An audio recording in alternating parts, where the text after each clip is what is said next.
अगर संजय सर मेरी गलती माफ़ करिएगा, क्योंकि तब से लेके अभी तक संजय सर ने मुझे सुनाया है वो हर बार जब भी हम मिले हैं, अगर आप उस डेडिकेशन को मैच नहीं कर पाते हैं तब उन्हें गुस्सा आता है। जितने डांसर्स हैं वो जब तक सबका परफेक्ट नहीं आएगा तब तक फिर सोनम कपूर को भी करना पड़ेगा, फिर वो रणबीर कपूर को भी करना पड़ेगा।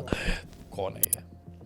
सो then he looked at me, he said तो इनको नहीं जानता है? Sir Rohit, this is Ram Gopal Varma. तो मैंने दूर से देखा, दोनों सेम लग रहे थे। मैं बोला कौन सा वाला? उस रिज्यूमे ऊपर लिखा हुआ था रिज्यूमे में, I work hard, I work long and I can eat anything. ऐसे जब 7 पुलिस की गाड़ियाँ आती थी और बच्चन साहब की गाड़ी बीच में होती थी, सो मुझे समझ आया था सुपरस्टार ये होता है। तो नाना सर ने देख के सिर्फ बोला ये किसने एडिट किया। एक वो वाली जर्नलिज्म होती है जहाँ पर आपको उकसाया जाता है, उससे आपको बच के रहना है। थोड़े से मेरे स्टेटमेंट्स ट्विस्ट करके न्यूज़पेपर में बोले गए, थोड़े से रामू सर के बोले गए, तो मुझे और आग लगाई दी गई है। तो फिर मैंने गुस्से में कुछ बोला। After making 2 feature films. After making 2 feature films, I worked at a chemist store also. After the meeting, I understood कि ये घोस्ट डायरेक्टर बोल रहा है। तो मतलब पहली हिट फिल्म देने के बाद भी आपके पास काम नहीं था? के बाद भी काम नहीं था। My God. ठीक है, it was when Diljit saw that film and Diljit said, he said ये इसके साथ करनी है मुझे। व्हेन ही सेड दैट, एक दिन ना मैं फास्ट एंड द फ्यूरियस में आऊंगा। वाह! उन्होंने बोला फास्ट एंड द फ्यूरियस में एक पग वाला सरदार बैठा होगा, अगर मेरे कुक को जब फूल दे रहे हैं ना तब पिक्चर हिट है। तब पिक्चर हिट है। लेकिन दिलजीत पाजी मेरे साथ पार्टी करेंगे क्यों? तो वो कहती है एग्जैक्टली, वो तेरे साथ क्या किसी के साथ पार्टी नहीं करते हैं। I saw singers changing their number often. चलो वहाँ तक तो ठीक था। They started changing countries, exposing the whole violence in Punjabi music industry. That was the idea and that is what चमक is. Artistic rivalry, आपके अपने लोगों में से किसी ने टिप दी और उन्होंने मरवाया। आप तो आर्ट बना रहे हो ना, मतलब यार धंधा तो नहीं कर रहे हो। मतलब ट्रूली अच्छे एक्टर हैं, आपको करेक्ट पार्ट मिलना चाहिए पहले, वो लीड हो इसकी चिंता मत करिए। ये तो फंसा दिया आपने मुझे। Hello friends, welcome to ACP यानी कि अभय छाबड़ा पॉडकास्ट। यहाँ पर हम बात करेंगे फिल्म मेकर्स के साथ, टेक्नीशियंस के साथ, एक्टर्स के साथ, सिंगर्स के साथ, यानी कि हर बड़ा दिग्गज आपको सामने वाली कुर्सी पर बैठा हुआ मिलेगा जो बात करेगा अपने एक्सपीरियंस की कि उसने अपनी फिल्म जर्नी या अपनी जर्नी कैसे की। आज के हमारे गेस्ट हैं रोहित जुगराज। जी हाँ, जिन्होंने दिलजीत दोसांझ से लेके कृति सनोन के साथ लेके संजय लीला बंसाली और राम गोपाल वर्मा के साथ काम किया है, जिनकी नई वेब सीरीज सोनी लिव पर आ रही है जिसका नाम है चमक। चमक का सीजन 1 सुपरहिट रहा और वो वापस आ रहे हैं चमक सीजन 2 के साथ। तो let's welcome Rohit Jugraj. Welcome Rohit. अब बताइए अपने बारे में कि आप बेसिकली कहाँ से हैं और कैसे मुंबई में आए। So thank you Abhay. So basically, as in if I'll say कि my father was in the army, वो फौजी थे, हमेशा आर्मी डॉक्टर थे, तो वो पोस्टेड थे कश्मीर में, पटन। सो मेरा जन्म आप ये उस पोस्टिंग में ही, मतलब इंदौर मध्य प्रदेश से कश्मीर वो गए एंड कश्मीर मेरे जन्म के बाद मैं वहीं पर था थोड़े से इनिशियल कुछ साल। फिर पापा ने फ़ौज जल्दी छोड़ी बिकॉज वो डॉक्टर थे, तो प्रीमेच्योर उन्होंने छोड़ी, और पर पोस्टिंग्स होती रही थी। फिर उसके बाद हरियाणा और हिमाचल के बॉर्डर पे एक जगह है, वहाँ पर हर्बटपुर के पास, हर्बटपुर देहरादून। फिर ट्रैवल करते हुए वहाँ से दिल्ली के आर्मी पब्लिक स्कूल में, वहाँ से न्यूयॉर्क का फिल्म स्कूल, बीच में न्यूयॉर्क में फिल्म मेकिंग करते हुए मैंने जो शॉर्ट फिल्म्स बनाई थी, तो वो शॉर्ट फिल्म्स को मैं ईमेल्स लिखे। मैं बहुत क्लियर था कि 4 ही डायरेक्टर्स हैं इंडिया में जिनको असिस्ट करूँगा। बाकी लोग क्या गलती कर रहे थे उस फिल्म स्कूल से कि वो हॉलीवुड ही जाना चाहते या वहीं इंग्लिश फिल्में। यार वो मेरी धरती नहीं है। मैं यहाँ हिमाचल, हरियाणा, पंजाब में खेलते हुए बड़ा हुआ हूँ फार्म्स में। ये मेरी धरती है, हिंदुस्तान मेरी मिट्टी है। तो मैं वहाँ की क्या फिल्में बना लूँगा उन लोगों को, और वो बहुत सही डिसीजन था क्योंकि वो सब गुम के रह गए हैं। अब वो टाइम आ गया कि जब हमारी आवाज़ वहाँ तक पहुँचेगी। सो एनीवे, उस वक्त 4 डायरेक्टर्स बहुत क्लियर थे मेरी नज़र में जिनको असिस्ट करूँगा। संजय बंसाली, राम गोपाल वर्मा, मणि रत्नम सर और शेखर कपूर सर। सबको ईमेल्स डाल दिए मैंने, सिर्फ संजय बंसाली सर का जवाब आया वापस, क्योंकि ये लोग तो मुझे बाद में पता चला ये अपनी ईमेल्स देखते भी नहीं। मैं सीधे बॉम्बे आ गया और जो ईमेल्स पे एड्रेस था वहाँ पहुँच गया। अब वो एड्रेस गलत था और जो ईमेल्स रिप्लाई कर रहे थे वो संजय बंसाली नहीं थे, व्हाट? वो उनके एक असिस्टेंट थे। उस असिस्टेंट का नाम था Sikandar Kher. My god. Okay, Anupam Kher के बेटे। अनुपम खेर के बेटे। और जो वो असिस्टेंट थे उस वक्त संजय सर के साथ। और तो वो तो बस उनको, वो तो ऐसे ही मजाक कर रहे थे। उस सिकंदर की आदत है, वो बहुत मजाकिया किस्म के, is a very jovial man, तो वो उनका सेंस ऑफ ह्यूमर भी है। वो तो वो ऐसे ही भेज रहे थे। उनको क्या पता था कि ये लड़का सच में आ जाएगा, न्यूयॉर्क से यहाँ आ जाएगा। न्यूयॉर्क से यहाँ आ जाएगा। मैं लैंड अप हो गया और वो एक बैग था, एक रक्सैक लेके, तो वो एड्रेस भी गलत था। तो पहले मैं पहुंच गया वहाँ पे। अच्छा, उन्होंने गलती ये करी, जो एड्रेस दिया वो अंधेरी वेस्ट का ही दे दिया, मतलब यारी रोड के आसपास ही। या तो दूर भेज देते ना मुझे, ट्रू कि साउथ बॉम्बे, फोर्ट वोर्ट कहीं भेज देते, साउथ बॉम्बे लोअर परेल भेज देते, तो मैं पहुंच नहीं पाता। तो मुझे लगा गलती से गलत एड्रेस होगा। मैं पूछते पूछते, कितना मुश्किल है, यारी रोड वर्सोवा पे संजय बंसाली सर का ऑफिस कहाँ है, ये पूछना कोई ज़्यादा मुश्किल नहीं है। मैं पहुंच गया। तो जब वहाँ बाहर खड़ा हुआ और फिर अंदर बात पहुंची, तो मैंने अपना साथ में रिज्यूमे और वो ईमेल्स का प्रिंट आउट, मैं तो पूरा प्रोफेशनली प्रिपेयर्ड आया था। मेरे पास कॉपीज़ थी डीवीडीज़ में, मेरी फिल्म्स जो बनाई थी, तो सब मैंने अंदर भेज दिया। वो गार्ड ने अंदर दे दिया, पियून को थे, पियून ने इनको, ऑफिस बॉय ने। फिर ये बाहर आया सिकंदर थोड़ा डरता हुआ, उनके साथ में एक और असिस्टेंट। तो फिर उन सब ने मुझे कुछ ऐसा ऐसा करके बोला कि सर नहीं है, नहीं आएंगे, 2 महीने नहीं आएंगे, ऐसा कुछ। क्योंकि वो डर गए थे कि संजय सर उन्हें डांटेंगे। किसी की इसमें इंटेंशन कुछ ख़राब नहीं थी। उनको ये था कि हमने तो संजय सर को बताया भी नहीं, और ये लड़का ये न्यूयॉर्क से आ गया ये, तो कि ठीक है कि ऐसा कुछ। सो मुझे कुछ लगा, मुझे थोड़ा सा दाल में, क्योंकि सर्वाइवर तो शुरू से ही था, आप सर्वाइवर नहीं होगे तो यहाँ सर्वाइव कैसे करोगे।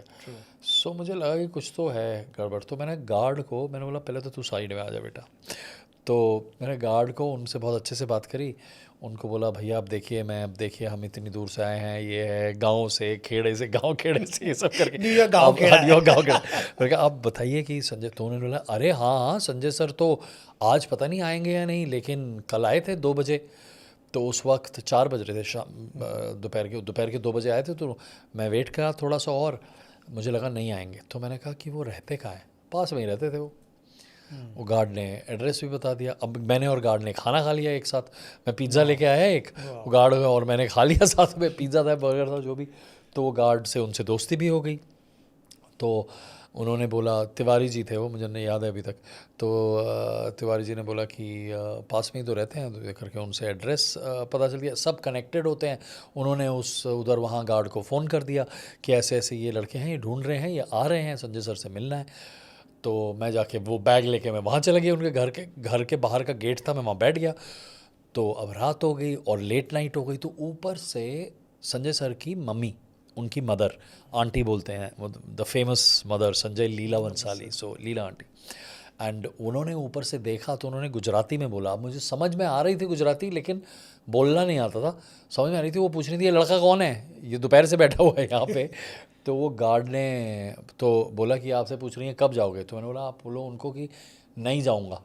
My God, you had the guts man. हाँ, आई हैड द गट्स यार। वो गट्स, तो गट्स पे ही खेल रहा हूँ मैं अभी तक, गट्स है।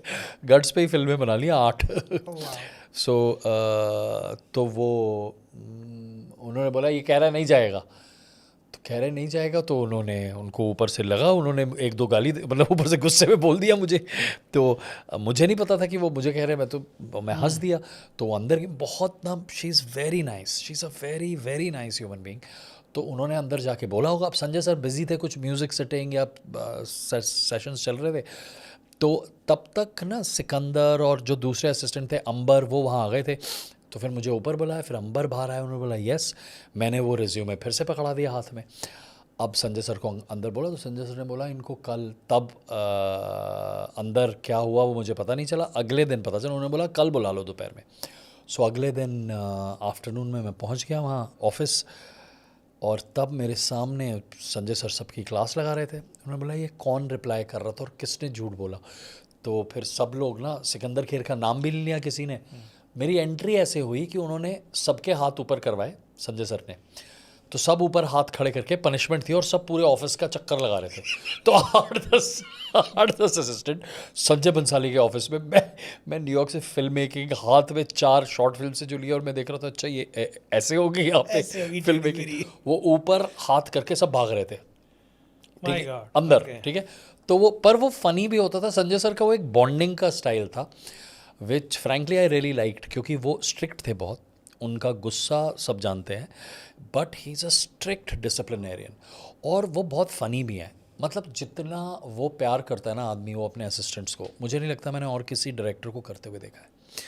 गुस्सा करते हैं वो सब करेंगे, सेलफोन फेंकेंगे वो सब करेंगे, ठीक है, लेकिन मतलब वो खाना भी उतना ही खिलाएंगे, वो जो उनके लिए ऑर्डर आ रहा है वही आएगा, फिर हम सब साथ में रेस्टोरेंट जाएंगे। वो एक बॉन्डिंग जो मैंने देखी, वो वेस्ट तो भूल जाओ, वो बहुत सारी जगह पे यहाँ पे इंडिया में भी नहीं होती है। वो टीम बनाना जानते हैं, तो वो बहुत अच्छी बात थी उनकी।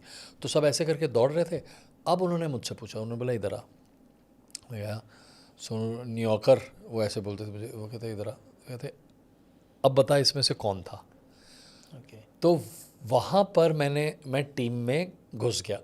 मैंने अपनी जगह कैसे बना ली, क्योंकि अब मैं हमेशा से हॉस्टल्स में बड़ा हुआ हूँ, तो मुझे पता है कि आप यू कांट रैट, मतलब आप यू कांट बिच, वो आपकी टीम है ना, then it is all for one and one for all, आप सबको साथ खड़े रहना है, वो टीम है आपकी, तभी टीम बनती है।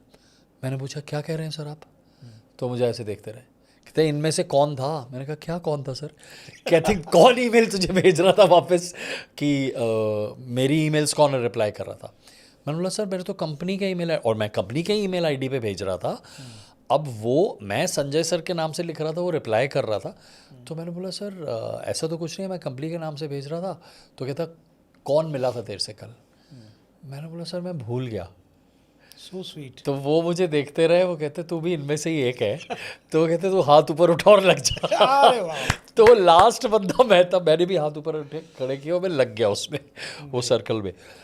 तो इस तरीके से आप संजय लीला भंसाली के असिस्टेंट बन गया। अब संजय सर की बात निकली है, तो मैं आपकी लाइफ के साथ साथ ये भी जानना चाहूँगा, मैंने सुना है कि वो बहुत चिल्लाते विलाते हैं सेट पे, और यहाँ तक कि मारते वारते भी हैं अपने असिस्टेंट्स को। Let's talk about assistant directors only. So is it really true? और वो चिल्लाते हैं, मारना वाली बात इज़ नॉट ट्रू, वो थोड़ी अतिशयोक्ति या एग्जैजरेशन है, पर चिल्लाते हैं वो, हाँ, बिकॉज आई थिंक वो इतने परफेक्ट, मुझे टाइम लगा ये बात समझने में, वो इतने परफेक्शनिस्ट है ना खुद। जैसे मैंने एक इंटरव्यू में, अब मैं आपके इंटरव्यू के थ्रू ये बात करेक्ट करना चाह रहा हूँ, मैंने गलती करी थी। जब मैंने अपनी पहली फिल्म बनाई उसके बाद ना एक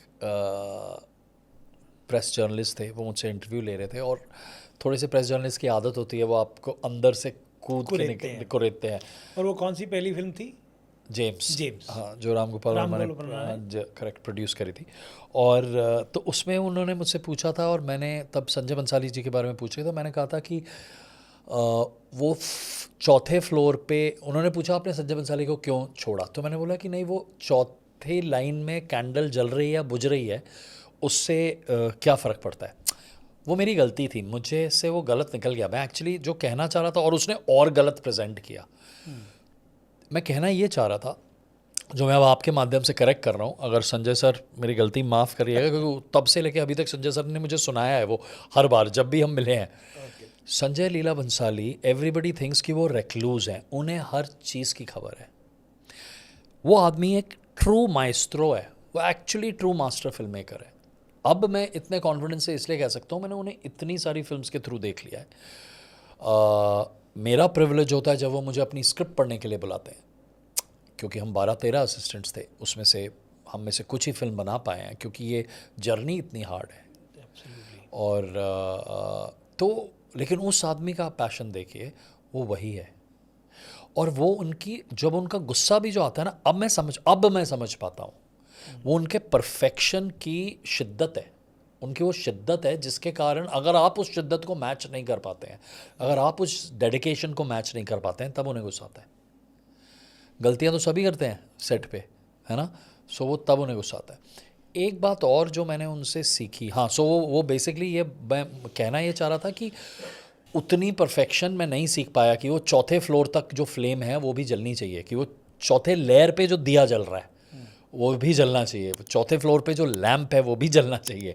अगर वो 150 डांसर्स हैं तो हर एक का कॉस्ट्यूम, ज्वेलरी, सिमेट्री और वो स्टेप एंड दैट कोरियोग्राफी, जो वो जितने डांसर्स हैं वो जब तक सबका परफेक्ट नहीं आएगा तब तक फिर सोनम कपूर को भी करना पड़ेगा, फिर वो रणबीर कपूर को भी करना पड़ेगा।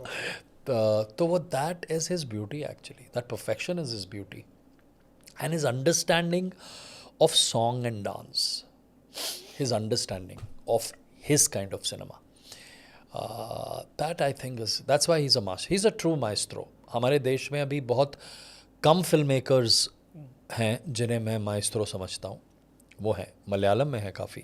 और मैंने सुना था कि रणबीर कपूर को भी बहुत गालियाँ वालियाँ, बहुत चिल्लम चिल्ली, because he was also an assistant to Sanjay Leela Bhansali. तो इज इट ट्रू या you have no idea about this? यार जैसा मैंने कहा, अगेन उनकी एक बात अच्छी थी कि अगर असिस्टेंट्स हैं तो सब असिस्टेंट्स हैं। ओके। तो फिर सिकंदर खेर भी हैं, अंबिका हिंदुजा भी है, सोनम कपूर भी है, रणबीर कपूर भी है। असिस्टेंट्स हैं तो सब असिस्टेंट है, फिर चाहे आप कपूर हो या खेर हो या हिंदुजा हो, वो फ़र्क नहीं पड़ता है। That is a good thing about him. फिर आपने फादर को कैसे कन्विंस किया कि अगर हम लोग अपने छोटे शहरों की बात करें तो वहाँ पे बोला जाता है बांड बनने जा रहे हो। सो लिटरली आई वुड से कि your father was a doctor, so I can understand कि उन्होंने बोला होगा कि कैसे, तो आपने फिल्म मेकर बनना है इसके लिए कैसे कन्विंस किया उन्हें? हाँ, आपने बिल्कुल सही कहा कि और एक Rajput father, then you know army, he is very well respected, and then doctor. तो बिल्कुल आपने सही कहा कि उन सब के लिए यही होता है कि भांड बनने जा रहे हो। तो मैंने कन्विंस नहीं किया उन्हें, कन्विंस तो शायद मैं अभी तक भी नहीं कर पाया हूँ, मजाक करो। नाउ ही इज़ एक्सेप्टेड कि अच्छा ठीक है, ये थोड़ा भी कुछ फिल्म्स बना लेता है या कुछ फिल्म मेकर टाइप की चीज़ है ये, ही इज़ एक्सेप्टेड। पर मुझे पता है उन्हें सबसे खुशी तभी होगी या वो दिल से तब मानेंगे जब मैं अमिताभ बच्चन सर के साथ फिल्म बना पाऊँगा, दैट आई नो। सो मैं कन्विंस उन्हें बहुत टाइम तक नहीं कर पाया। हुआ यही कि फिर फिल्में बनानी शुरू कर दी, फिर उन्होंने जब देखी तो उन्हें एतबार हो गया कि अच्छा ठीक है कुछ तो कर रहा है। तो हार्वर्ड पुट से न्यूयॉर्क की जर्नी कैसे शुरू हुई? बिकॉज उसके लिए परमिशन लगती है फादर की, और परमिशन के अलावा पैसे लगते हैं जाने के लिए। हाँ, ये बिल्कुल हाउ सही डिड यू कहा मैनेज दैट? ये बिल्कुल सही कहा कि कोर्स मैंने क्लियर कर लिया था, उसकी थोड़ी स्कॉलरशिप थी।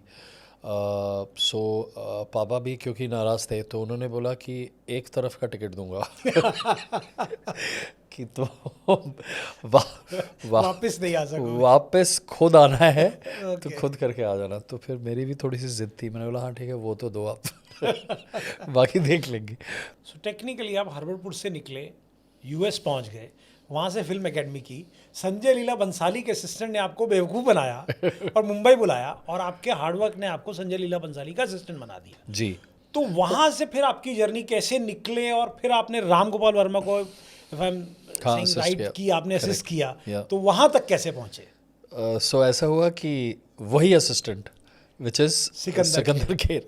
सो एक दिन एक बड़ी सी SUV आई संजय बंसाली सर के सेट पे, मैं देख रहा था तो उसके अंदर से एक थोड़ी छोटी हाइट के एक आदमी उतरे, उनके साथ में उन्हीं के जैसे दिखने वाले, उन्हीं की जितनी छोटी हाइट के ड्राइवर उतरे।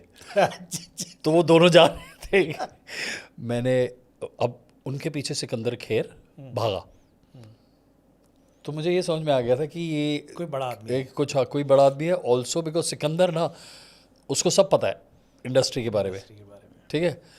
वो साइड में आया ना, तो जैसे वो आया मैं उसको साइड में लेके गया, मैंने बोला ये देखिए। तो वहाँ पे हमारे मतलब चॉकलेट, यू नो, ये दीज वर आर हाइज, ये हाई पॉइंट्स होते थे।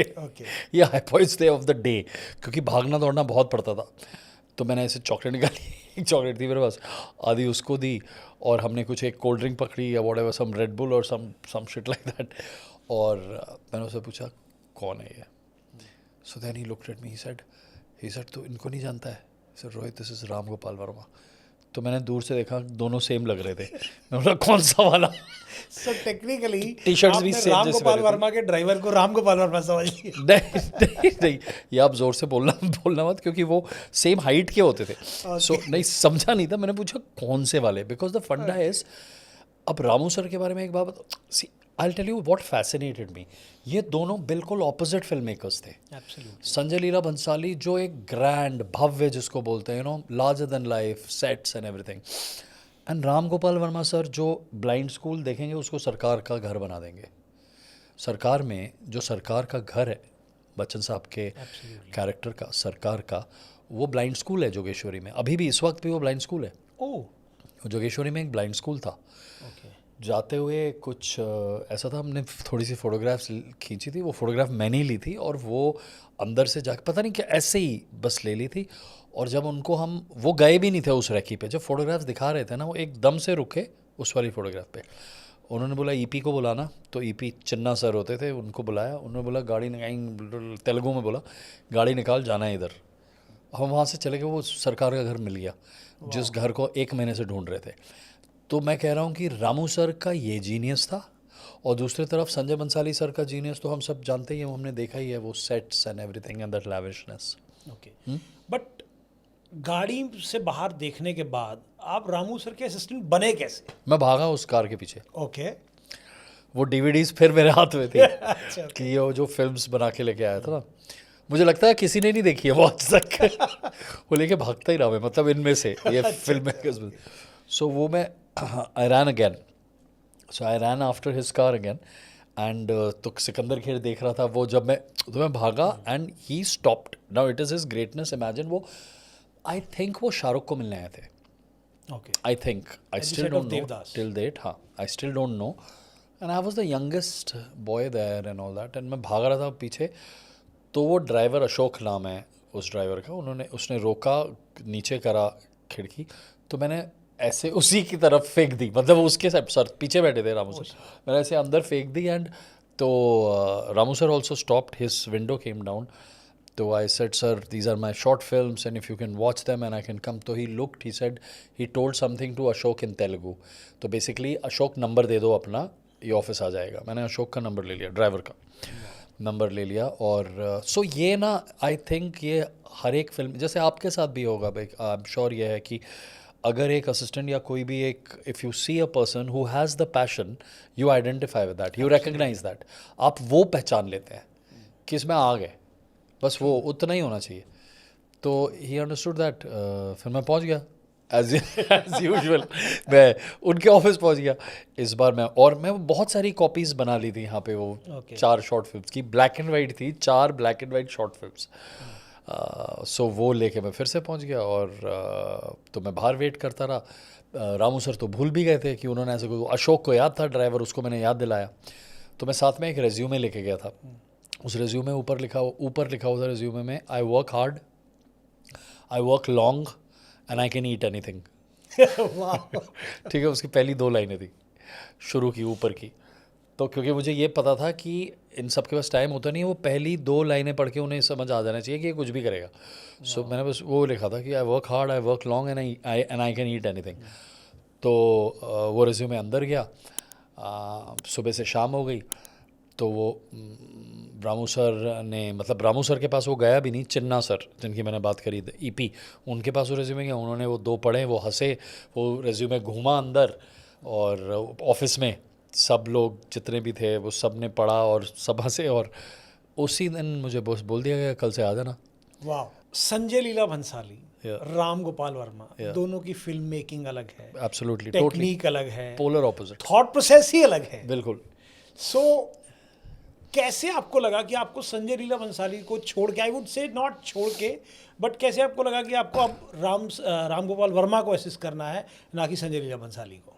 मुझे ये बहुत क्लियर था कि मुझे पहले सीखना है, और अगर जितने ऑपोजिट फिल्म मेकिंग के थॉट्स या स्कूल से सीख सकता हूँ वो उतना बेटर है. जैसे विनोद प्रधान सर थे, नहीं मैंने डीओपी की तरफ इसलिए देखा, वो विनोद प्रधान जी थे संजय सर के यहाँ, और अमित रॉय थे राम गोपाल वर्मा के यहाँ. करेक्ट है ना.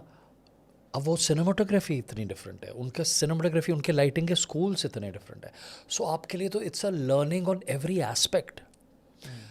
डायरेक्टर पे तो आप बाद में जब उस लेवल पे पहुंच जाएंगे, जब डायरेक्टर की बात समझने लगेगी, तब पहले तो आप हर चीज़, DOP, the way he setting up the shot से लेके हर एक चीज़, the lighting, the way the ADs work, the way the office politics was, the way the actors were briefed,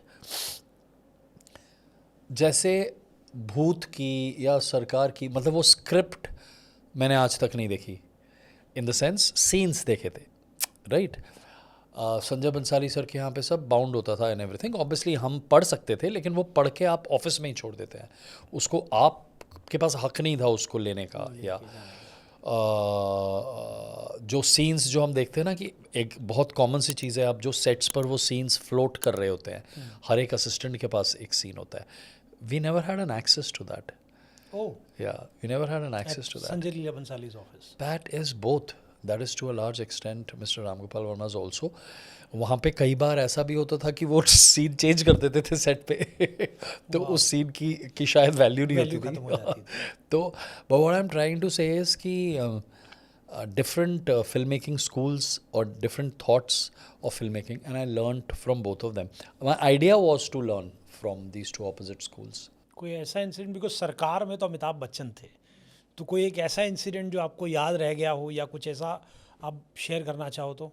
हाँ यार, मतलब रामू सर के ऑफिस के बाहर ऐसे जब 7 पुलिस की गाड़ियाँ आती थी और बच्चन साहब की गाड़ी बीच में होती थी, सो मुझे समझ आया था सुपरस्टार ये होता है मुझे उतना समझ आ गया था, बाकी सब पानी कम चाय है, सुपरस्टार ये होता है। My God. वो फर्स्ट टाइम तब मैंने देखा था, and just the way, and Bachchan साहब में ना उस वक्त जो मैंने नोटिस किया था, एक क्यूरोसिटी है उनके अंदर, एक हर एक चीज़ के लिए, जैसे हिंदी में जिज्ञासा बोलते हैं, जिज्ञासा एक क्यूरोसिटी है विच इज़ चाइल्ड लाइक, हर एक चीज़ के लिए। कि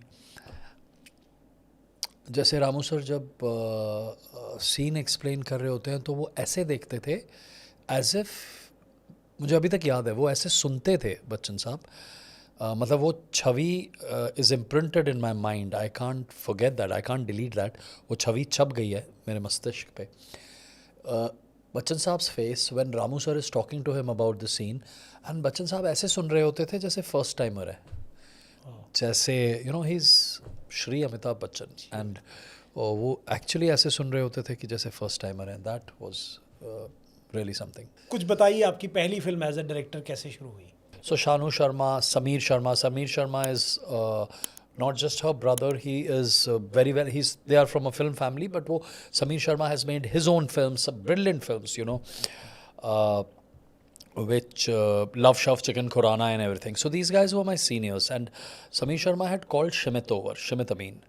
Shimit Amin later directed Ab Tak Chappan, Chak De, and one of my favorite films ever, Rocket Singh.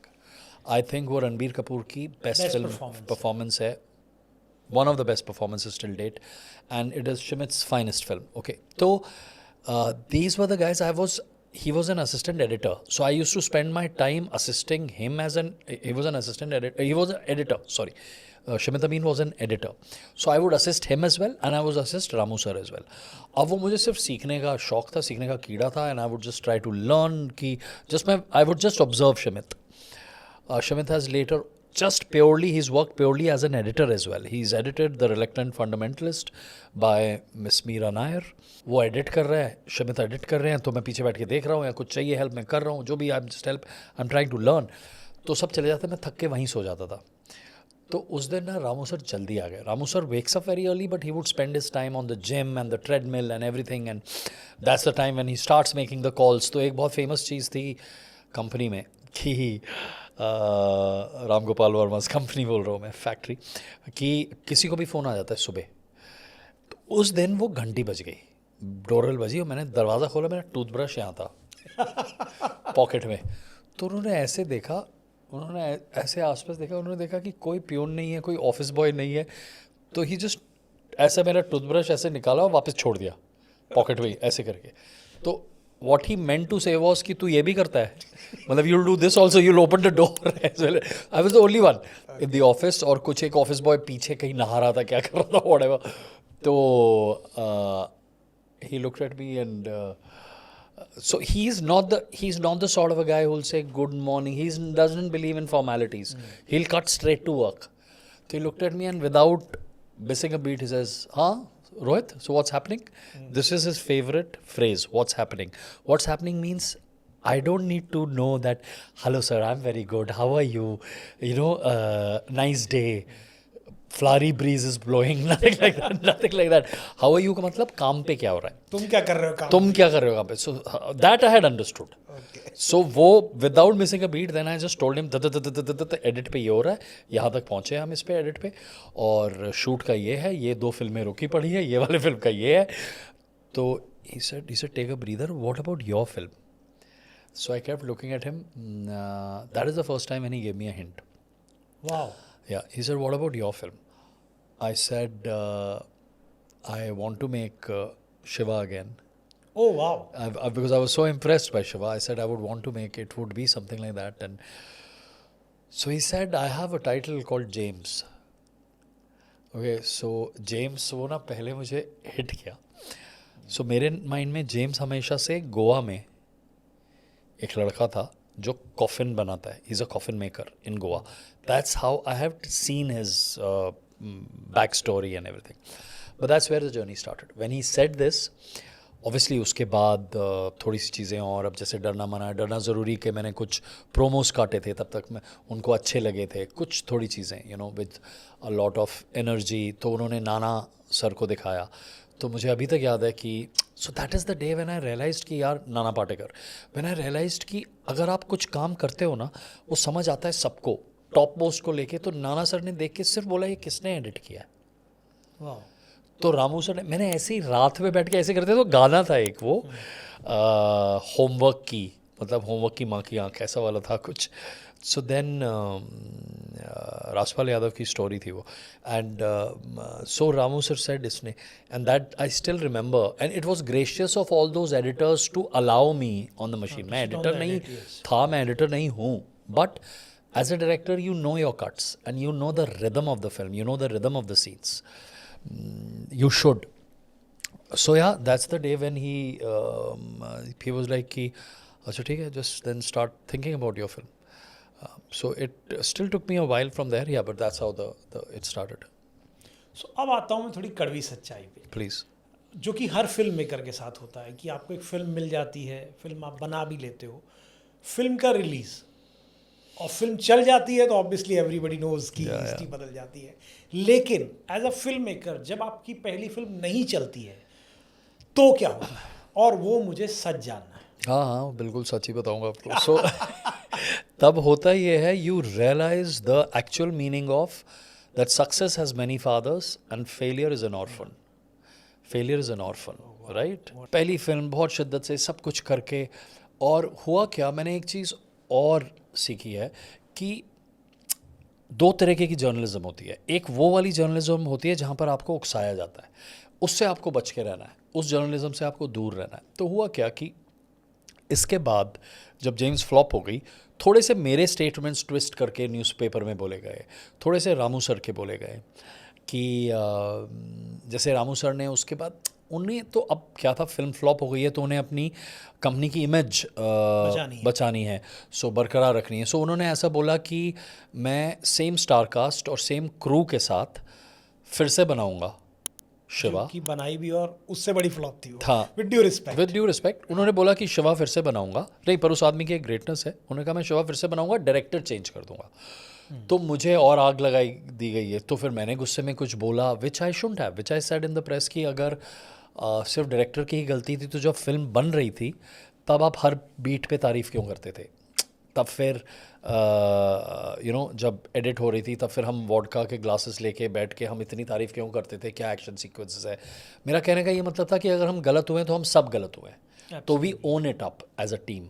Ramu sir की खूबी ये है कि जब उन्होंने वो फिल्म शिवा बनाई और शिवा भी फ्लॉप हुई, तो उन्हें ज़रूरत नहीं थी प्रेस में स्टेटमेंट देने की. उन्होंने कहा कि James was a better film James was actual a better film than Shiva. हाँ, पर अबे मेरा ये मानना है कि अब 2 फ्लॉप फिल्मों में क्या ही कंपेयर करोगे. मतलब फैक्ट ये है, या तो ये होता ना कि एक हिट हुई होती, दोनों फ्लॉप हुई हैं तो कुछ कंपेयर मत करो. हाँ, एक्सेप्ट कर लो कि फ्लॉप हुई है, अरे हो गई गलती, ठीक है, मतलब सीखो उससे, सीख के आगे बढ़ जाओ. क्या वो एक जोन आता है डिप्रेशन का, स्ट्रेस का, क्योंकि अगर दोबारा काम नहीं मिल रहा, लोग आपकी कहीं ना कहीं बुराई कर रहे हैं, यार अच्छी नहीं बनी, या जैसे आपने बोला रामू सर ने भी बोला कि I will change the director and make that film with again the same star cast, तो कहीं वो हिट करता है, कहीं वो डिप्रेशन या कहीं वो जोन रहता है, या you get your another film, second film जल्दी मिल गई थी आपको?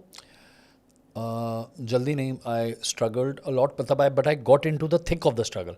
यहाँ पे ना ये बहुत अच्छा क्वेश्चन है। I just like to say one thing to all of us who are from non film families. Film families में एक चीज़ सिखाई जाती है, सक्सेस को लाइटली लेना है, फेलियर को उससे भी ज़्यादा लाइटली लेना है, उससे भी ज़्यादा लाइटली लेना है। ये बहुत बड़ी बात है। ये I have taken time to understand this कि फेलियर को उससे भी ज़्यादा लाइटली लेना है। हम लोग क्या करते हैं, फेलियर को दिल पे ले लेते हैं, वो दिल विल पे नहीं लेना है उस, क्योंकि फिर देन आप अपने आप को ब्लेम करते हो और आप अपने then you get into sucked into the abyss, then you get sucked into that darkness. नहीं, वो कोई ज़रूरत नहीं है। आप देख लीजिए जितनी बड़ी फिल्म फैमिलीज़ हैं उनके से जो फिल्म मेकर्स आए हैं उन्होंने बड़ी बड़ी फ्लॉप्स दी हैं और उसके बाद सब्सिक्वेंट फिल्म उससे भी ज़्यादा बड़े बजट की करी है, very next film. But Rohit, उनमें और हम में शायद एक फ़र्क नहीं है कि बिकॉज हमारे कोई बैकड्रॉप है नहीं, कोई साउंड सेटअप है नहीं। हम लोगों की एक फिल्म फ्लॉप है तो पता नहीं दूसरी मिलेगी या नहीं मिलेगी, जो कि शायद एक लंबा स्ट्रगल पीरियड रहता है। नहीं, मैं लेकिन स्टार सन्स को या जितने भी मैं डायरेक्टर्स को बोलूँगा जो आप बोलेंगे कि जिनकी फिल्म बैकग्राउंड्स हैं, उनको इमीडिएटली फिल्म मिल जाती हैं। ये डिफरेंस है यहाँ पर। मैं क्यों अग्री नहीं करता हूँ, उनको फिल्म्स मेंटल मेकअप के कारण मिलती हैं। उनका मेंटल मेकअप, उनका मेंटल माइंडसेट, वो उन्हें सिखाया जाता है। इसीलिए मैंने बोला it's like that book rich dad poor dad. उनको ये सिखाया जाता है कि आई रिपीट इट कि take success lightly, take failure even more lightly. हमने बड़ी बड़ी अभी of late, I not like to name it, but of late there were these bunch of kids that were launched. The film didn't work.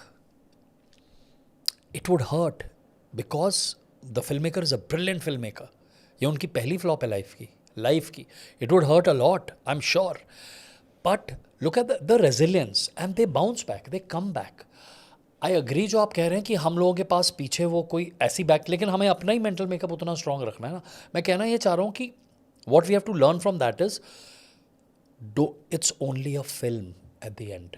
Don't, इसको आप अपने ऊपर ऐसे मत कर लीजिए कि it is the end of the world. Immediately bounce back with another. सबसे ज़्यादा इंपॉर्टेंट क्या होता है, फिल्म बना के रिलीज़ करना। ये आप मानते हैं, वो फिल्म आप रिलीज़ कर पाए, ये अपने आप में एक अचीवमेंट है। Don't forget that. You are already better than 10 people in the room who have not made a film or who are to yet to make it and then release it. आपकी film screen तक, पर्दे तक पहुंच गई है, वो एक बहुत बड़ी अचीवमेंट है। उस अचीवमेंट के बेस पे आप सेकंड फिल्म पे जाइए। इस बार जो गलतियां थी वो मत रिपीट करो, उससे सीखो, स्क्रिप्ट बेटर, ये बेटर, वो बेटर, वो सब जो भी गलतियां थी आपकी वो सब करके and then focus on the second film and just get on with it. हाँ, अब ये बात कि बड़ा स्टार आएगा नहीं आएगा, you are known by your last Friday, you are known by your last film, यार आई जस्ट बिलीव अगर उस स्क्रिप्ट में दम है ना, प्रेजेंट वाली दम में, कंटेंट स्पीक्स, दैट्स इट। मैं तो बहुत बार नीचे आया हूँ, बहुत बार ऊपर आया हूँ, मतलब नहीं, मैंने तो आपकी स्ट्रगल देखी है काफ़ी टाइम से। देन फिर मुझे आपकी फिल्म सुपरस्टार बहुत अच्छी लगी जी। But that was your second film, right? My second again उसके साथ भी इट डिडंट वर्क। या उसके साथ बिकॉज मुझे अभी अच्छी तरह याद है, a very big star in that time told me कि देखिए ये इंडिया है, यहाँ पे डबल रोल की फिल्म्स हम सुपरस्टार्स के साथ बनाते हैं। अगेन बच्चन साहब, शाहरुख साहब, सलमान सर, यू नो, इनके साथ डबल रोल की फिल्म्स बनाते हैं। तो मैंने बोला मेरे लिए तो कुणाल खेमू सुपरस्टार है, because as an actor He's a fab actor. is a fabulous actor. He was then, he still is today. He's a fabulous actor. If given a chance, I would like to make a double role film with him again. वाह। सो हिंदी फिल्मों से आप पहुंच गए Punjabi film industry में, हाँ, उसके बारे में कुछ बताइए। And you work with one of the top stars in Punjabi film industry, Diljit Dosanjh हो, Gippy Grewal and top production houses also. Yeah. तो फिर वो जर्नी कैसी रही? Things were really tough. So I picked up some odd jobs as well, and Like what odd jobs, if you want to tell? Because this is very important for new filmmakers. उनको भी समझ में आएगा कि इतना easy नहीं है बच्चे। so I have worked at a chemist. Wow, after making two feature films. After making two feature films, I've worked at a chemist store also. क्योंकि मेडिकल कॉलेज थोड़ा सा किया था, डॉक्टर की फैमिली से था, तो वो उनसे तो 24 आवर्स केमिस्ट था, अंधेरी वेस्ट में यहीं पे। तो मैं रात में जाता था, उनको भी नहीं पता था, तो उन्हें मैं बोलता था कि मैं दिन में पढ़ रहा हूँ, कॉरस्पॉन्डेंस कोर्स कर रहा हूँ और इसलिए रात में आऊँगा, सो दैट वो थोड़े से पैसे मिलते थे। मैं वापस गोरेगांव ईस्ट शिफ्ट हो गया था। तो ऐसे करते करते बैंड्रा से सेकंड फिल्म तक सेकंड फिल्म तक बैंड्रा पहुंच गया था। आई स्टिल रिमेंबर पाली नाका, और वहाँ से वापस गोरेगांव ईस्ट, गोकुलधाम। ठीक है। सो then so there were about 11 boys Staying in the same room. staying in not the same room, it was 2 BHK, staying in the same flat, but 10 11, and so that was the thing. So yeah, because it is not going to be easy, I have to find an industry which is ready for my scripts. That is why and how Punjabi happened. So because Punjabi ek nascent building, and obviously that land, like I told you, Himachal, Uttarakhand, Haryana, Punjab, that whole belt my father was posted in, and I know that belt very well because Harbatpur, Paonta Sahib. So language मेरे लिए was not a problem. So at that time, I still remember in Himesh Reshamaiya's studio, there were these group of people. They were just forming a new studio in Punjab, and they were there, and they were looking for a creative director.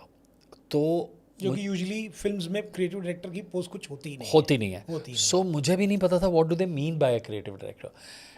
After the meeting I understood कि ये ghost director बोल रहा है। तो मैंने उसको बोला एक मिनट, आप घोस्ट डायरेक्टर कह रहे हैं ना? तो वो प्रोड्यूसर थे, तो वो producer That was Gunbir Singh Sidhu and Manmohan Sidhu. White Hill Films. मैं नाम नहीं लेना चाह रहा था, अब तुमको सब कुछ But पता है। everybody knows about that film. Creative, you were the creative director of that film. हाँ। And everybody knows. उसमें कुछ ऐसा नहीं है जो आपने नहीं बताया। अच्छा, हाँ या, लेकिन मतलब मुझे ये समझ में आया कि अच्छा ये पैसे देंगे काम करने के और नाम नहीं लेने के। नाम नहीं देंगे। नाम नहीं, but again it's their honesty, I would say, Manmohan and गुनबीर की, कि जो सही था वो बोला उन्होंने, जो करेक्ट था वो बोला। But that was a good thing कि एटलीस्ट उन्होंने आपको क्रिएटिव डायरेक्टर टाइटल दिया। मैं तो 2-3 घोस्ट फिल्में कर चुका हूँ भाई। अच्छा, टाइटल भी ना नहीं तो मिला। पैसे मिले ना नाम मिला। सो ये उनकी, अच्छा, स्पीड रिकॉर्ड्स, फिल्म मेकिंग का एक सेंस है, एक सेंसिबिलिटी अगर यहाँ पे शेप की जाए तो films can really go to the next level.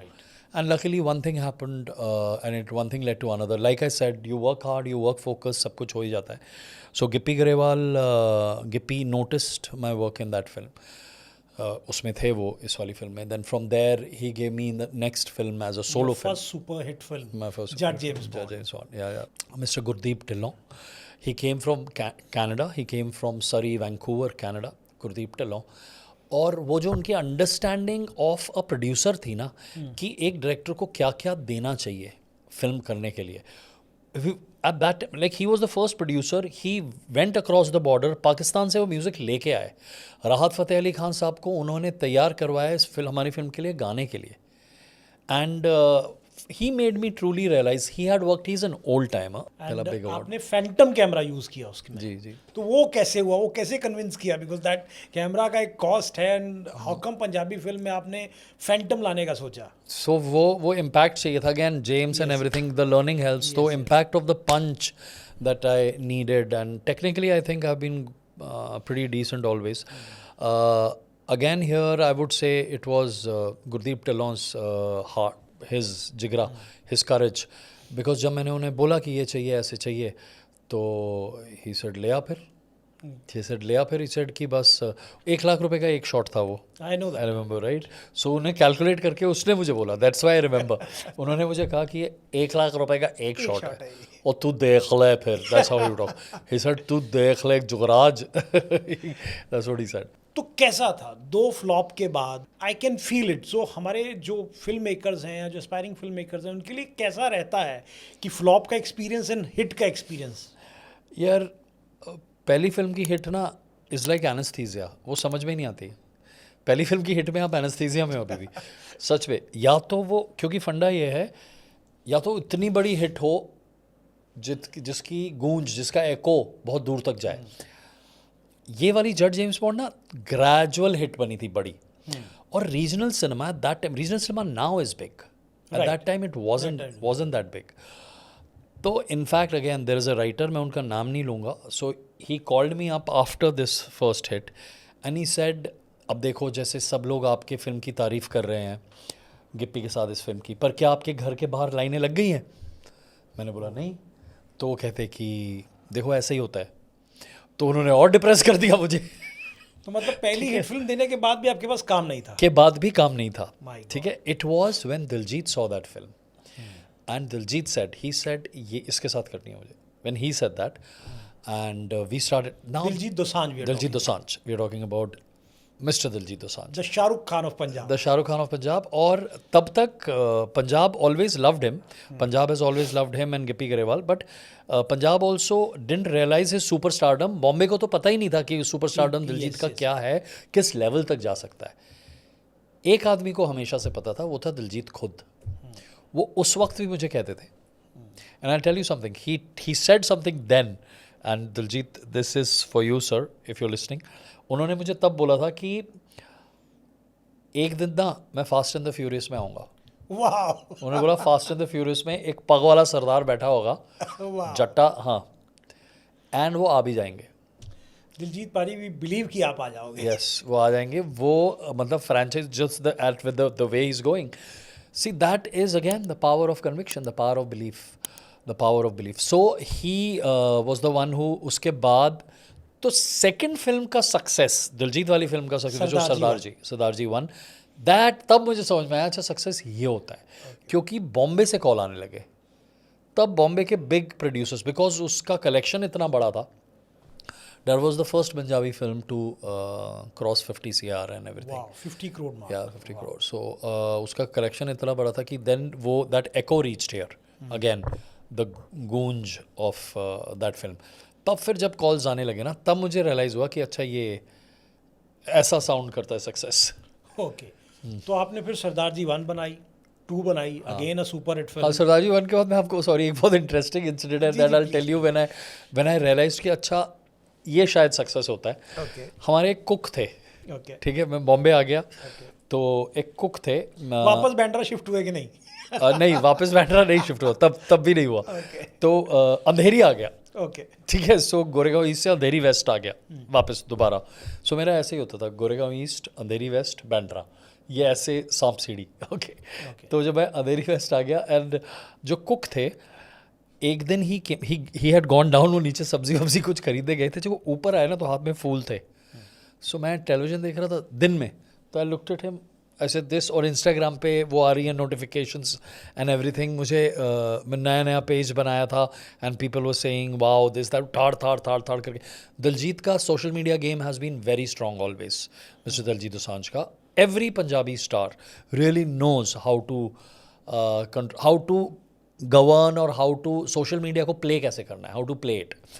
मैंने उनसे ही सीखा है, दिलजीत से सीखा है। सो वो सारी नोटिफिकेशंस आ रही थी, वो सब हो रहा था, तो आई लुक्ड एट हिम, उसने बोला नहीं, नीचे किसी ने दिया कि आपके सर की पिक्चर हिट हुई है। वाह। तो मैंने बोला यार, अगर मेरे कुक को जब फूल दे रहे हैं ना, तब पिक्चर हिट है, तब पिक्चर हिट है। सो या, तो the definition of a hit for me is, आपको जब बोलना पड़े ना, मतलब हिट नहीं है, मतलब हिट नहीं है। जब लोग बोलते हैं हिट होती है ना, जेन्युइन हिट लोग बोलते हैं, तब आपको ना कॉर्पोरेट टिकट्स बाय करने की ज़रूरत है, ना आपको इन्फ्लेट करने की ज़रूरत है नंबर्स कि ये टिकट्स खरीद के दिखा रहे हैं। तो फिर आप वापस आ गए हिंदी फिल्म इंडस्ट्री में। So mister Dinesh Vijan, he is again film producer who I really like and respect. Now the world is, अब सब पूरी दुनिया talking about him, Maddock, right? Maddock Films he was establishing himself, मतलब he's been established long back. Cocktail वगैरह उन्होंने सैफ के production house के साथ, मिस्टर सैफ अली खान के साथ प्रोड्यूस करी हैं। बट उस आदमी में जिगरा है, he has a vision also and he has the courage as well. So what I realised was that man was, वो फिल्म सेटअप कर रहे थे, एक दिलजीत दोसांझ के साथ, एक कार्तिक आर्यन के साथ, 2 राजकुमार राव के साथ, एक आयुष्मान अगर करेगा तो ठीक है, नहीं तो ठीक है। फिर उन्होंने सबको एक्ट्रेस, जैसे कृति 2 फिल्म्स कर रही हैं, because Kriti and he have a very good understanding, they have gone back a long time, they have done successful films together. तो I understood how he was leveraging his things, which is a very interesting learning. मतलब उस वक्त, अब देखिए, अब कार्तिक वगैरह, अब ये सब टॉप लेवल स्टार्स है ना, राजकुमार राव, कार्तिक, दिलजीत, ये सब उस वक्त ये सब एक लेवल नीचे Star स्टार्स was थे. in the making. They were stars in the making, like in the sense Karan Johar और धर्मा के पास सब ए लिस्टर्स थे.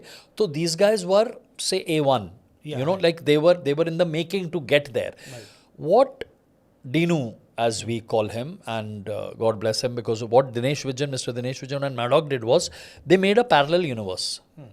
Absolutely. है ना, they made a parallel universe absolutely. So तब क्या हुआ कि पूरा ये सारे स्टार्स धर्मा, यशराज वाले लेवल पे आ गए. इन द सेंस आपको हिट फिल्मिंग तो देनी होती है, तो वो इकोसिस्टम बहुत अच्छा बन गया. True. And now I think everybody can coexist, from a YRF to a Dharma to a Maddock to everybody can coexist to excel. It broadened the horizon a lot. That is something that I respect about Maddock a lot. So they called me, and I still remember Dinu told me, Dinesh Vijan had said कि this is a very important film for you, you know, for all of you, for you, ऐसे करके. Script उनकी थी, mister Ritesh Shah and Sandeep Lajal की script थी. So the script it was a very nice sensitive comedy which I really liked, and Diljit का music बीच में होता. T Series and Maddock partners थे. So that was my foray back with Hindi cinema, and then I knew कि यार films तो यहीं कहनी है. इल्यूमिनाटी जो था वो इतना बड़ा हिट हुआ और आपने 3 फिल्मों में साथ में काम किया है. तो how was the experience working with Diljit Dosanjh? यार he is a soul on another level, on another planet. बहुत इंट्यूटिव है, बहुत ज़्यादा इंट्यूटिव है वो. उन्हें शायद खुद भी नहीं पता है कि वो अंदर से वो कैसे ऑपरेट होते हैं. बस there is some guiding force, that light that guides him. He follows his heart throughout, utter belief in himself. So उनके साथ काम करके मुझे ऐसा लगता है रोनाल्डो ऐसा होगा, वाह. यू नो, मेसी ऐसा होगा. ऐसे वो गोल स्कोर करते हैं इस कारण. वो बिलीफ जो है ना, Diljit has that extreme belief on himself, which is what I love, his conviction.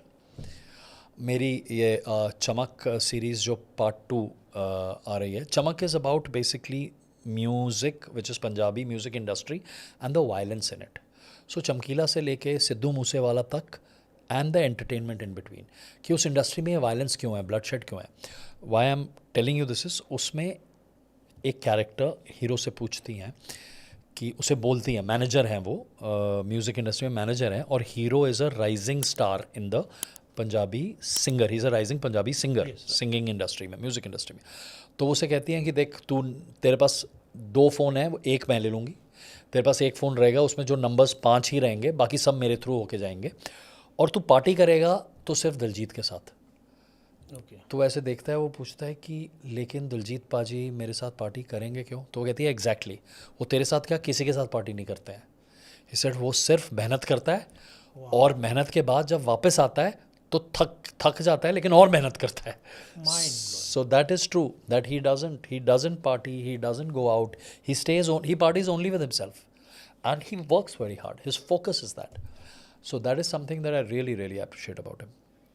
Mind blowing यार, ये तो बहुत अच्छा फैक्ट बताया आपने दिलजीत पाजी के बारे में. Yeah.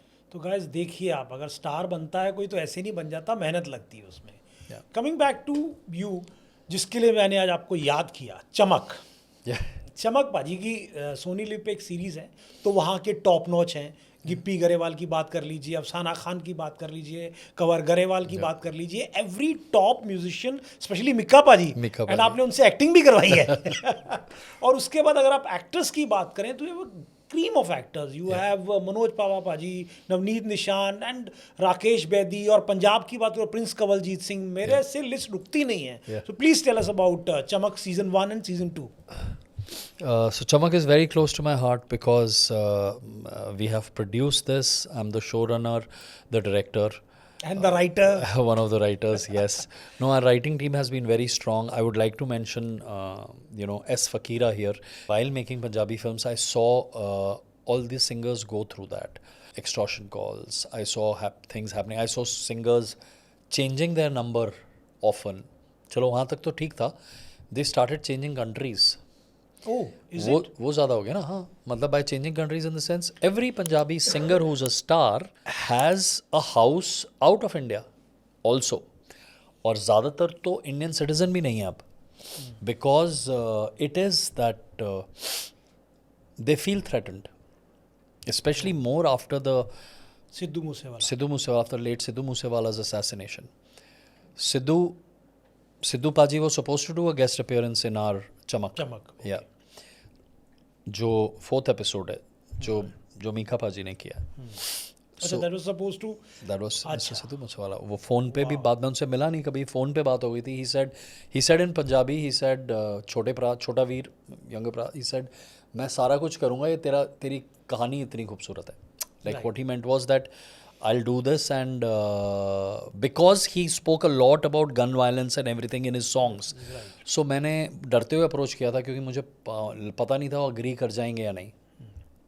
But he agreed.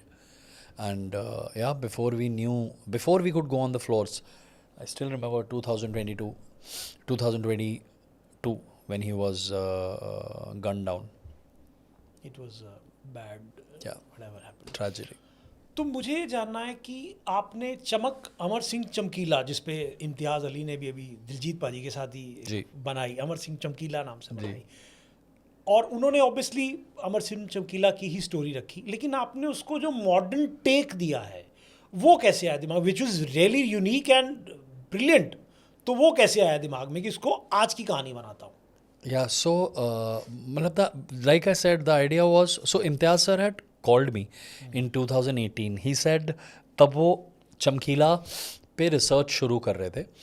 बाद में मेरे कोई थोड़े से बहुत क्लोज दोस्त हैं, जस्सी सांगा एंड ऑल, उन्होंने इम्तियाज़ सर की हेल्प करी है with the research and everything. So eight that time he had said that at that time Imtiaz sir wasn't in the mood to direct it. You know, he was just ideating the story with me and everything, and he said, he just asked me, he said, would you like to direct? He was also toying with it, should his brother direct? And then ultimately we all thought that he should direct. So, but at that time I had mentioned to him, I said, वो extortion वगैरह मेरे लिए चमकीला की biopic से ज़्यादा बड़ी कहानी है. वो पंजाब के लिए और हमारी कंट्री के लिए ज़्यादा इम्पॉर्टेंट है कि वो एक्सटॉर्शन और वो वायलेंस अभी भी क्यों है, ये बात पूछी जाए और ये बात सामने आए. That is the reason why I wanted to make it in present times.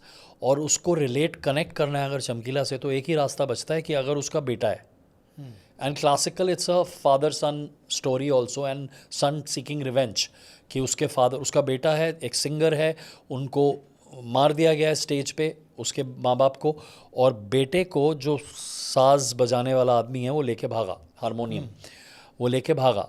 Canada में बेटा बड़ा हुआ है, बेटा यहाँ वापस आता है, उसको तो पता भी नहीं है मेरा फादर एक लेजेंडरी सिंगर था, और बेटे में हुनर है गाने का. जब वो शुरू करता है अपना स्ट्रगल, और वो करते करते ही realises my father was not the guy जो मुझे लेके भागा था, जिन्होंने मुझे बड़ा किया, वो तो बस एक असिस्टेंट था मेरे फादर का.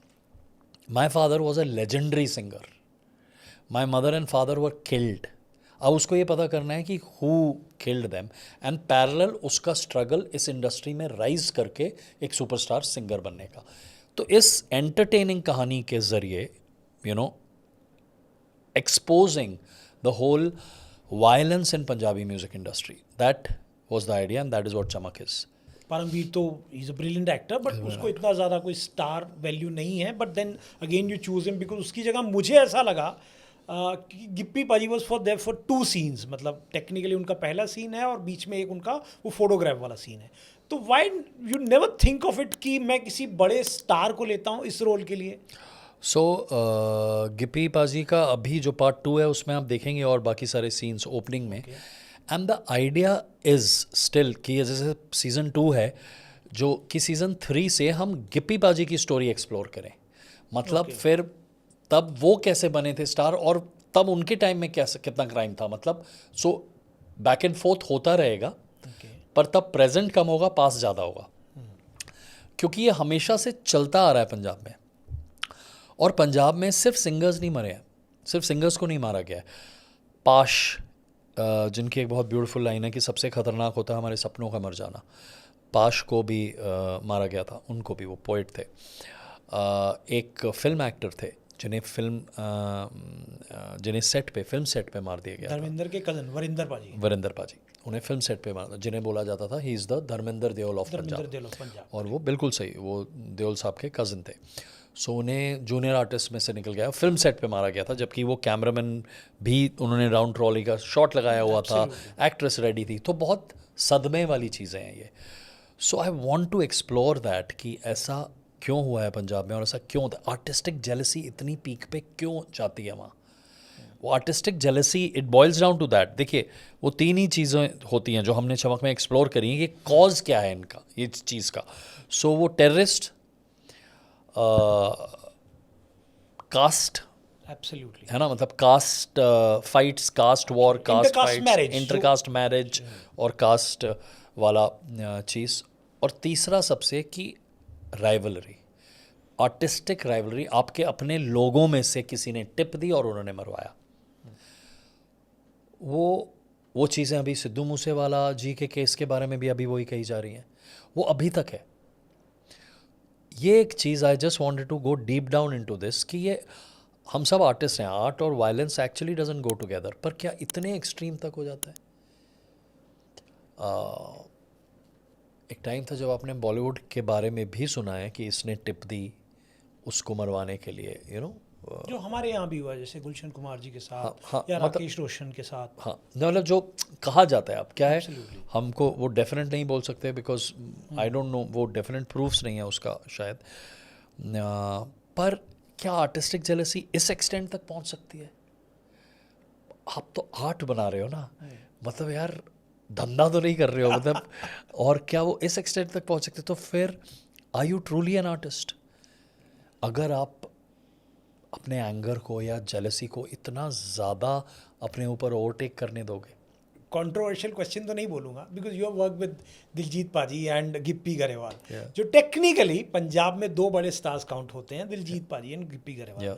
और इनके बारे में भी सुना गया कि इनकी आर्टिस्टिक जेलसी बहुत रही है। They had work together in one film. Yeah. वहाँ सीन्स को लेके जो बिहाइंड द कैमरा होता था, ये सीन उसको क्यों दे दिया, ये मेरे को क्यों नहीं दिया। तो आपका क्या, क्योंकि आपने दोनों के साथ काम किया है, so anything about that? So I think मैं ही एक डायरेक्टर हूँ जिसने दोनों के साथ दोनों काम के साथ किया, काम किया। दोनों के साथ हिट्स दिए हैं। बॉक्स ऑफिस कलेक्शन किसका बेटर होना चाहिए, ये वो सब, तो बहुत इंटरेस्टिंग लगता है मुझे।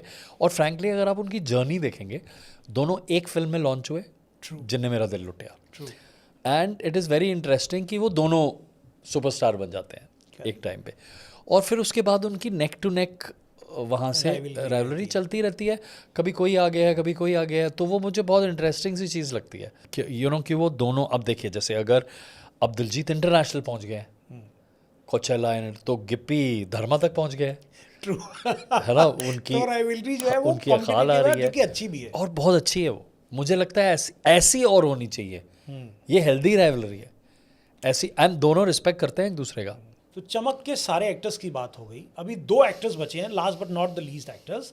सबसे पहले मनोज पावा पाजी की बात करते हैं। He did a tremendous job. Technically अनुभव सिन्हा सर ने भी उनको दिखाया है, but he is always into that comedy zone. आपने क्यों, मतलब इसमें उनको देख के डर लगता है? एक, again I won't take just the name, but एक हमारी इंसिडेंटली जब हम दोनों की बाहर बात हो रही थी तो यू टुक हिज नेम। सो क्या था कि प्लीज ले लो, नाम का क्या है? अरे पंकज सर, मिस्टर पंकज कपूर। अच्छा, पंकज हाँ, कपूर, ओके। सो वो तभी क्या हुआ था कि क्योंकि इतने लॉन्ग वर्किंग आवर्स और इतना हार्ड होने वाला था shoot, that everything his you know that weather he permissible भी होगा या नहीं, या इतने long hours, so that I was sceptical. And जब when Manoj Pahwa sir's name came up, the way he came to meet us in the office, वो shorts में आए थे एंड टी शर्ट थी और हाथ में एक थैली थी प्लास्टिक की, Okay. ऐसे थैली थी, वो आ रहे थे। तो वो कहते नहीं, यहाँ नारियल पानी अच्छा मिलता है। मैंने सोचा ये नारियल पानी ले लूँ। तो सो मैंने ऐसे में उनको देख रहा था, then it suddenly occurred to me कि अगर, because Pratap Deol is this dominating guy, Yes, absolutely. Right, and I said कि अगर यार ये वाले, क्योंकि एक्टर तो is par excellence, par excellence, so I said, और मैं बहुत सबसे ज़्यादा इम्प्रेस हुआ था, there is a film called Urf professor, Okay. अगर आप जानते हैं उस फिल्म के। He plays a contract killer, Oh. A comedy contract killer, लेकिन उसमें ना बीच में शेड्स दिखते हैं उनके। एंड देन मुल्क, मिस्टर अनुभव सिन्हा's Yes, मुल्क, मुल्क तो he did a tremendous job. Fabulous job. वो साइलेंट वॉक है एक उनकी, जब उनका नाम लिया जाता है उनको सेल में रॉन्गफुली इम्प्रिजन हो गए हैं because he plays a Muslim character, उनको डाल दिया गया है, थोड़े टाइम तक वो लॉकअप में रहे हैं, 1 महीना हो गया, 1.5 महीना हो गया, ऐसा कुछ, और अब पहली बार कोर्ट में पेशी हो रही है। एक वॉक है, वो वॉक उन्होंने जो करी है ना, वो मनोज पावर है, सिर्फ कैमरा और वो वॉक है, उफ, that is mister Anubhav Sinha also, it is his brilliance as well. अब आते हैं दूसरी कास्टिंग पे, जो कि आपका मेन लीड है technically Paramvir, and he had played काला।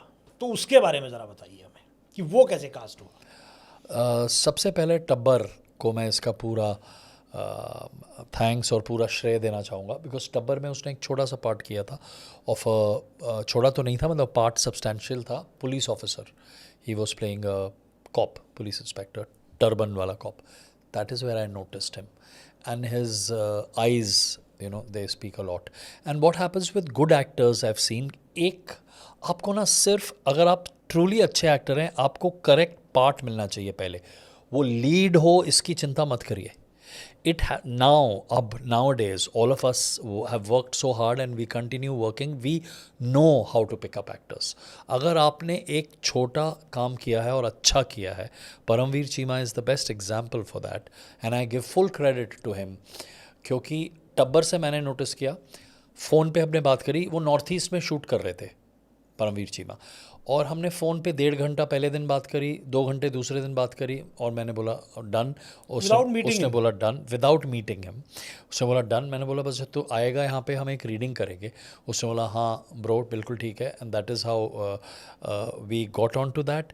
अभी अब आगे सुनिए उसको, मिस्टर विक्रम मोतवानी जो मेरे सीनियर भी हैं, Vikramaditya Motwani, so black warrant के लिए अतुल सब्बरवाल जो राइटर हैं जुबली के, and he himself is a very accomplish director, उन्होंने मेरे एडिट पे, मैंने उन्हें चमक देखने के लिए बोला था, उन्होंने पहले 2 एपिसोड्स देखे, उन्होंने विक्रम से बात करी, विक्रम सर से, विक्रमादित्य मोतवानी से, विक्रम ने को वो अच्छी लगी उसकी परफॉर्मेंस और वो चीज़ें, उन्होंने ब्लैक वारंट के लिए ऑडिशन लिया, and he plays the sardar cop, black warrant. साथ में तेरे मेरे सपने वर्सेस एवरीवन जो TVF का शो है, वो मिला उन्हें। अभी इस सब के बेस पे करके वो बॉर्डर 2 में एक बहुत अच्छा रोल कर रहे हैं, और वो कृति सनोन और धनुष की फिल्म में मिस्टर आनंद एल राय जो डायरेक्ट कर रहे हैं, जिसको रांझना 2 कह रहे हैं, तेरे इश्क में, उसमें एक बहुत इंपॉर्टेंट पार्ट कर रहे हैं ऑपोजिट कृति। जितना करो अच्छा करके जाओ, बस दैट्स इट। सिंस मेरा चैनल जो है बेसिकली बात करता है फिल्म मेकिंग पे, तो अब आपने दिलजीत दोसांझ के साथ काम किया, गिप्पी गरेवाल के साथ काम किया, चमक में तो हाथी थे आपके पास, चाहे वो म्यूज़िक डायरेक्टर्स हों, सिंगर्स हों, मिका पाजी हों, जस गरेवाल हों, एवरीबडी। कितना डिफ़िकल्ट होता है इतने सारे एक्टर्स को एक साथ सेट पे हैंडल करना, जबकि वो आपकी सिर्फ एक कमांड पे चीज़ें बढ़ने वाली हैं, तो कैसे हैंडल करते हो आप एक सेट?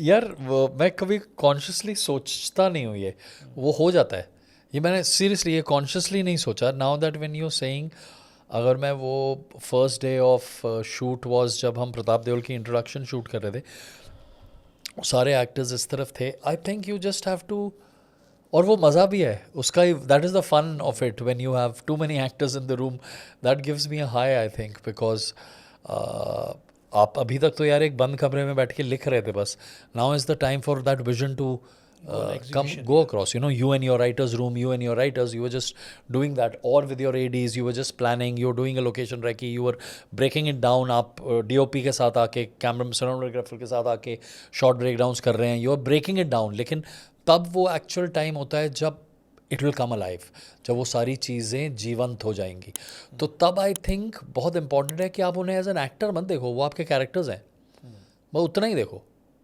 बट डिफिकल्ट नहीं होता, जैसे मान लीजिए मनोज पावा की बात करें हम, actor knows that you are in command of the character, you don't have to be in command of the actor, you have to be in command of the character.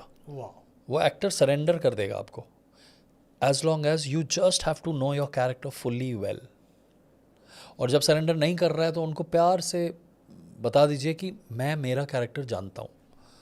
आपने संजय लीला भंसाली को असिस्ट किया, वापस आ रहा हूँ उस चीज़ पे, राम गोपाल वर्मा को असिस्ट किया, तो आपके अंदर उनके कोई गुण आया, गाली वाली देते हो आप सेट पे? ये मेरे असिस्टेंट्स बताएंगे, बट ये मुझे सच जानना है। हाँ सी गुस्सा बिकॉज नए फिल्म मेकर्स आएंगे तो they also need to know कि अगर नहीं, रोहित जुगराज को वो असिस्ट करना है नहीं दे नहीं शुड नो इट। नहीं ये तो फंसा दिया आपने मुझे। नहीं नहीं यार, रोहित जुगराज को अभी असिस्ट मत करना। मैं आजकल कर रहा हूँ मेडिटेशन मुझे बोला गया है। मैं सब वो मम्मी ने कुछ मोती, सफ़ेद मोती वोती वो सब भी दिया था, अभी पहना नहीं है, बट वो पहनना पड़ेगा। No, there have been times, मैंने एक बार चमक का ही मुझे याद है, मैंने माइक फेंक फेंक के नीचे, मतलब खेत था where we were shooting that killing Killing scene that Punjab में also it's very strict now. मतलब गन्स वंस के साथ शूट करना 1000 परमिशंस लगती हैं, उसमें 10,000 का क्राउड था एंड थिंग्स लाइक दैट। या वो And you सब did the original crowd or it was the VFX also? नहीं, VFX ऑल्सो, पर वो 10 को ट्रक्स थे, Yeah, है ना, और सब मल्टीप्लाई किया। सो उसमें and the sun was going down and the cost to it. Gippy मेरे पास सिर्फ 2 दिन के लिए था उस वक्त, उसमें उसके आपको गाना भी करना है, एक्शन सीक्वेंस भी करना किलिंग है। भी करनी है, असैसिनेशन, वो शूट आउट भी दिखाना है। और उसके बाद जो फर्स्ट एपिसोड के एंड में जो वो लड़का बड़ा हो गया और वहीं पे वापस सेम आता जगह है, खड़ा होकर देख रहा है वो देख रहा है उसे, वो सब इट याद वाज आ अ रहा है। Brilliant thought, Yeah, the thought was really brilliant. Thank you. हाँ, so we were talking about गाली देते हो कि नहीं सर पे? हाँ, सो वो हाँ, भटकूंगा नहीं मैं रास्ते से। अरे आप नहीं भटक रहे बिल्कुल। सो उधर हुआ था वो, वहाँ पे हुआ था, because I was losing it, like it was like this that the sun is going down, and मेरा ये था कि ये ना दोबारा क्रिएट नहीं हो पाएगा। True. But the thing is, I have to learn. I'm just talking my own learning. It's fine. नहीं भी क्रिएट हो पाएगा तो it's fine, just because there so many things जो आपके कंट्रोल में नहीं होंगी। तो without raising your voice you have to get that done. So वो वाली एक चीज़ है which I still have to learn. True, it is difficult, it is difficult sometime. Chamak में एक सीक्वेंस है जहाँ पे वो बंटे खिला रहे हैं परमवीर जी को और मुंह में बोलते हैं कि उससे तुम बेटर सिंगर हो जाओगे। ये गिमिक था या ऐसा एक्चुअल में कुछ होता है? नहीं, सो एक बहुत इंटरेस्टिंग सी चीज़ है। एक सिंगर वहाँ पर, एक फोक सिंगर है पंजाब के इंटीरियर में, उनका बेसिकली उनके पैर नहीं है और वो पैर काट दिए गए थे because it was a caste war again, casteist. It was not Jitendra Shah, right? No, no, no, no, no. Jitendra Shah is a great music director. He's a very known music director. उनका his legs वाला problem has been a अलग चीज़। No, no, ये cast की he was a low caste and कुछ high caste के लोगों के साथ उनका प्रॉब्लम्स हो गए थे, एक वॉर हो गई थी, एक back and fourth feudal war type की, और वो कर दिया गया था। तो ही सिंग्स वेरी वेल अभी भी। तो वो अब वो एंगस्ट वाले और प्रोटेस्ट के गाने गाते हैं। तो उन्होंने मुझे बताया था इस चीज़ के बारे में कि उनके घराने में ये होता है कि अगर बच्चा तोतला है तो मुंह पे ऑब्स्ट्रक्शन रखना होता है आपको। सो ये प्रूवन, मेडिकली भी प्रूवन फैक्ट है। तो वो लोग या तो मतलब छोटे छोटे पत्थर, पेबल से, या फिर कंचे, बंटे जैसे आपने बोला, मार्बल्स, पंजाबी गगड़ा कही दोनों। हाँ एग्जैक्टली, गगड़ा खरीदा। सो वो बिल्कुल ठेठ पंजाबी है वो बिल्कुल, तो मार्बल्स जिसको कहते हैं या कंचे, बंटे, तो वो धो के रख के एक वो ऐसे किचन में रखे रहते हैं, और फिर वो जब भी आता है बच्चा उसके मुंह में वो 3-4 डाल देते हैं। उनको इस बात का डर नहीं होता कि अंदर चले जाएंगे, वो बच्चा कंट्रोल करेगा। अब फिर तो उसका ये था कि बेसिकली एक्चुअली ये ज़्यादातर तुतलाने वालों के साथ क्या रेजिस्टेंस एक्सरसाइज है, आपकी वोकल कॉर्ड्स को स्ट्रॉन्ग करेगा। वो दिखाया है उसमें चमक में, इसलिए हमने वो यूज़ किया। थोड़ा सा उसका सिनेमैटिक ये कि वो खून आने लगा वगैरह, वो सिनेमैटिक है, but what it does is it is it's a resistance training to strengthen the vocal cords. So हर सीरीज में एक चलन चल पड़ा है कि एक गे कैरेक्टर होना ही चाहिए। आपकी में मोहित मलिक है which did a brilliant job. तो क्या ये नेसेसरी है या ये सिर्फ डिमांड थी कि इसलिए गे कैरेक्टर रखना और रख दिया? Very good question. ये वही चीज़ तोड़ने के लिए रखा है। उसमें एक डायलॉग है कि मोहित मलिक का कैरेक्टर अपनी बहन से बोल रहा है, मैं ना इस घर में वैसे फील करता हूँ जैसे कि हर वेब सीरीज़ में एक LGBTQ कैरेक्टर होता है पर कोई पर्पस नहीं है पर कोई उसे जानता नहीं है पर उसकी कोई औकात नहीं है, इसलिए रखा है। और आप जब उसका ग्राफ देखेंगे ना आप पार्ट 2 में, that's why please watch part 2 guys, 4 अप्रैल से, क्विक प्लग, क्योंकि वो उस कैरेक्टर का जो सिर्फ एक दबा हुआ, सहमा हुआ LGBTQ कैरेक्टर से शुरू हुआ था और उसका ग्राफ कहाँ तक जाता है। It's like he'll become a Michael Corleone, मतलब वो वैसा ग्राफ है, वाह, लिटरली वैसा ग्राफ है। जब he is the only one standing by his father. तो एक कैरेक्टर जिसको उसका फादर हेट करता था, that is why this character is there. Okay, so Abhay Chhabra podcast में ये हमारा एक लास्ट राउंड होता है जिसके Yeah. अंदर हम थोड़े से कंट्रोवर्शियल क्वेश्चंस पूछते हैं. ओके. So you अभी need to तक नहीं say- थे, अभी वाले तक नहीं नहीं. हर बार होते हैं, हर हाँ. सेलिब्रिटी के साथ यूज किए जाते हैं. तो आपके साथ आपको येस नो चुनना है या जो भी आपको जवाब ठीक लगे you can do pass. Pass नहीं कर सकते हो. So you need to choose between Diljit Dosanjh and Gippy Grewal. Diljit Dosanjh. And अगर मैं बात करूं सीरीज में, फिल्म्स और वेब सीरीज, फिल्म्स. अगर हम बात करें कास्टिंग काउच की, है या नहीं है? है. आपने की है? नहीं. एक डायरेक्टर जिसके काम को देख के जलन होती है. जोया अख्तर, संजय बंसाली, अनुराग कश्यप, बहुत सारे हैं. आशिक अबू एक हैं मलयालम में, मलयालम डायरेक्टर. कुणाल कामरा के बारे में क्या बोलेंगे? पॉलिटिकली मोटिवेटेड हैं वो शायद, लेकिन होना नहीं चाहिए. अगर नहीं है तो बहुत अच्छी बात है. दिलजीत और Gippy better singer. Diljit. But genuinely Chamak season 2 is very promising. Trailer बहुत कमाल है एंड मैं होप करता हूँ कि ये सीजन 1 से बेटर करे और सीजन 3 का तो हम जल्दी वेट करेंगे. Thank you. So best of luck to you for Chamak season 2 and आपको बहुत बहुत मुबारक हो, आपने बहुत कमाल सीरीज बनाई है. Thank you so much. Thank you Abhay, and thank you for having me here. और आपने बहुत प्यार से बहुत डीप इंसाइट वाली चीज़ें पूछी. I hope all the actors benefit from this. I hope and all of us keep learning, keep growing. Thank you brother. Thank thank you. तो गाइस, कैसा लगा आपको ये पॉडकास्ट? अपने कमेंट्स ज़रूर शेयर करिए. प्लीज़ चैनल को लाइक और सब्सक्राइब करिए ताकि हमारी हिम्मत बढ़े और हम इस तरीके का अच्छा कंटेंट आप लोगों के लिए ला सकें. Thank you so much.